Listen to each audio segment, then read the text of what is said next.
Sir, आज 44वा स्थापना दिवस आहे. बूथ सक्षमीकरण अभियान पण राबवलं जात आहे. काय सांग? भारतीय जनता पक्षाचा आज स्थापना दिवस आहे. त्यामुळे मी भारतीय जनता पक्षाच्या तमाम कार्यकर्त्यांना, पदाधिकाऱ्यांना आणि विशेषतः भारतीय जनता पक्षावर प्रेम करणाऱ्या तमाम भारतीयांना या ठिकाणी या स्थापना दिवसाच्या खूप खूप शुभेच्छा देतो. आज या स्थापना दिवसाच्या निमित्ताने आम्ही पुन्हा एकदा संकल्प केला आहे की प्रधानमंत्री मोदीजींच्या नेतृत्वात देशातल्या शेवटच्या व्यक्तीपर्यंत, महाराष्ट्रातल्या शेवटच्या व्यक्तीपर्यंत आम्ही पोहोचू. जोपर्यंत वंचितांचा विकास होत नाही, जोपर्यंत विकसित भारताची यात्रा सुरू आहे, त्या यात्रेतले एक सैनिक म्हणून भारतीय जनता पक्षाचा एक एक कार्यकर्ता काम करेल आणि भारताला सुजलाम सुफलाम करूनच आमची ही यात्रा संपेल किंवा थांबेल, अशा प्रकारचा निर्धार आज आम्ही सगळ्यांनी मिळून केला आहे. लोकसभा निवडणुकीच्या पार्श्वभूमीवर महाराष्ट्रभर हे 97,000 बूथवर राबवलं जातोय. ही सराव परीक्षा म्हणायचं काय? नाही, असं आहे की बूथ चलो अभियान हे आम्ही वारंवार राबवतच असतो. त्या संदर्भात आजच्या स्थापना दिवसाचं औचित्य साधून आम्ही पुन्हा एकदा बूथवर चाललेलो आहोत. पण मला असं वाटतं की भारतीय जनता पार्टी हा एकमेव असा पक्ष आहे की जो बूथ, जी एक प्रकारे सर्वात छोटी इकाई आहे, त्याला प्रमुख धरून किंवा त्याला सेंटर धरून त्या ठिकाणी काम करत असते. त्यामुळे शेवटच्या माणसापर्यंत पोहोचणं हे सोपं होतं. किती बूथवर जाणार आहात काय सांगा?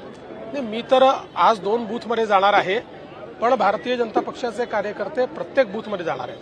33 जागा भाजप लढतील अशी सुरुवातीला चर्चा होती, मात्र आता प्रत्यक्षात मित्र पक्षांना देऊन फक्त 27-28 जागा तुमच्या वाटेला आहेत. असं आहे की शेवटी 3 पक्ष सोबत आहेत, त्याच्यामुळे मित्रपक्षांचा सन्मान राखणं हे देखील महत्वाचं आहे. 33 जागा आम्ही लढू असा आम्ही कधीच दावा केला नव्हता. आमचा प्रयत्न होता की तिघांचे सन्मान राहून ज्या जागा मिळतील त्या जागा आपण लढल्या पाहिजे. त्यामुळे ज्या जागा मिळतील त्याच्यावर मी समाधान आहे. बारामतीमध्ये नॅरेटिव्ह सेट करण्याचा प्रयत्न केला जातोय असं म्हणतात जयंत पाटील. हास्यास्पद आहे म्हणतात. जयंत पाटीलच आजकाल इर्रेलेव्हंट झाले आहे.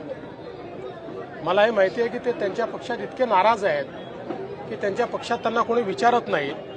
त्याच्यामुळे अलीकडच्या काळात असे स्टेटमेंट ते देत आहेत. बघा, कुठे दिसत आहेत का तुम्हाला जयंत पाटील? एवढी मोठी निवडणूक चालली आहे, पण राष्ट्रवादी काँग्रेसमध्ये कोण दिसतं? शरद पवार, सुप्रिया सुळे, रोहित पवार. जयंत पाटील आहेत कुठे? म्हणजे तुमचा इशारा घराण्याकडे आता ते सगळं तुम्ही समजदार को इशारा काफी, आप समजदार लोग हो. कल्याणमध्ये श्रीकांत शिंदे यांच्या उमेदवाराला भाजपकडनं विरोध होतोय. गायकवाड. भारतीय जनता पक्षाकडनं विरोध नाही. श्रीकांत शिंदे हे कल्याणमधले शिवसेनेचे उमेदवार असणार आहेत. ते महायुतीचे उमेदवार असणार आहेत. भारतीय जनता पार्टी त्यांच्या पाठीशी खंबीरपणे उभी राहणार आहे, पूर्ण ताकदीने.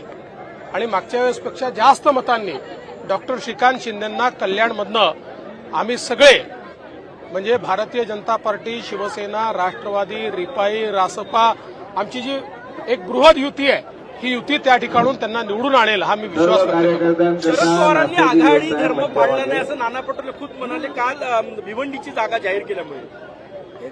मी तुम्हाला एक सांगू का, कोणीतरी महाविकास आघाडीचं वर्णन अतिशय चांगलं केलं. महाविकास आघाडी असेल किंवा इंडिया आघाडी असेल, ही आघाडी म्हणजे केवळ इंजिन आहे, यांना एकही डब्बा नाही आहे. त्यामुळे या इंजिनमध्ये बसायची जागा देखील नाही आहे. प्रत्येक इंजिन वेगळ्या दिशेने चाललेलं आहे. फक्त सगळे इंजिन एका रांगेत उभे करून, हात वर करून आम्ही एकत्रित सांगायचं आणि पुन्हा आपापलं इंजिन घेऊन वेगवेगळ्या दिशेने जायचं. ज्या इंजिनमध्ये कोणाला बसायचीच जागा नाही आहे, ते इंजिन काय कामाचे आहे? थँक्यू.